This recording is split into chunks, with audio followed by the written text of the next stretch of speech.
Pelantikan pengurus tim penggerak PKK Kota Gorontalo untuk masa bakti 2019-2024 berlangsung di Aula Bandayo Loyiladia, Rumah Dinas Wali Kota Gorontalo.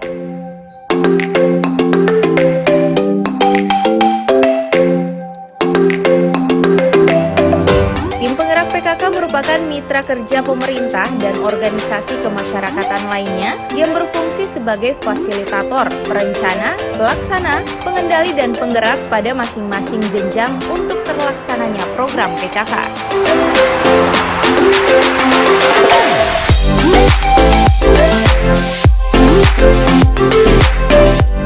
Tim penggerak PKK memiliki tugas merencanakan, melaksanakan, dan membina pelaksanaan program kerja sesuai dengan keadaan dan kebutuhan masyarakat khususnya keluarga, serta memiliki fungsi sebagai penyuluh, motivator, dan penggerak masyarakat. Karena gerakan PKK sendiri sudah diatur dalam Peraturan Presiden Republik Indonesia Nomor 99 Tahun 2017 yang memiliki hakikat sebagai gerakan masyarakat tumbuh dari bawah dengan prinsip kerja partisipatif segenap lapisan masyarakat dalam pembangunan dapat ditingkatkan sehingga diharapkan dapat lebih merata dan berkualitas dalam memikul beban dan tanggung jawab pembangunan.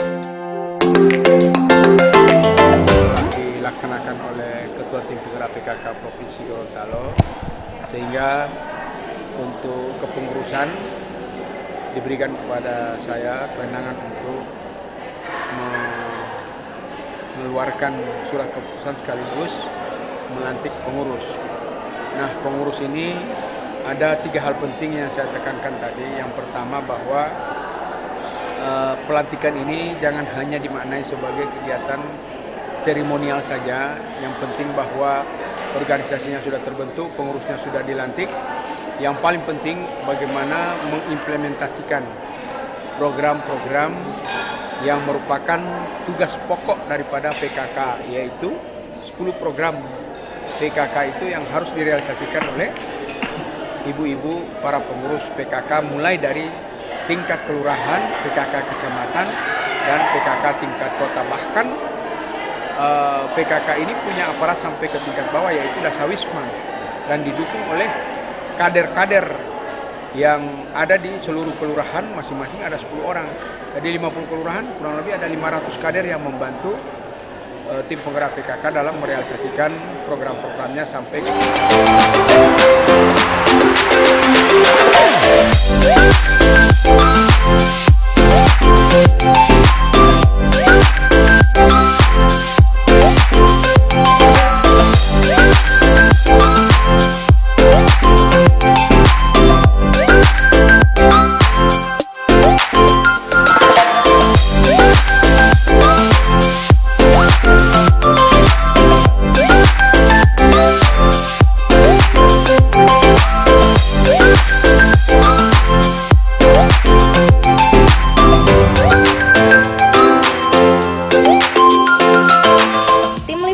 Advertorial Mimosa TV.